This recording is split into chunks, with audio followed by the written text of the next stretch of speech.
अब रुख करते हैं सियालकोट का इमरान अशरफ की रिपोर्ट के मुताबिक।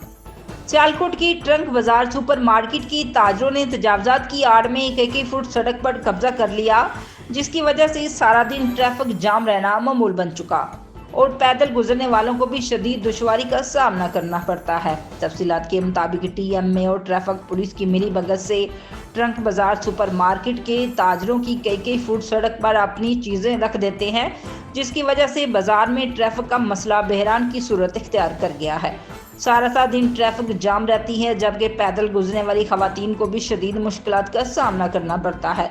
शहरियों ने डिप्टी कमिश्नर सियालकोट से अपील की है कि सुपरमार्केट के ताजरों को तजावजात से रोका जाए, ताकि बाजार में गुजरने वाले लोगों को मुश्किलात से निजात दिलाई जा सके।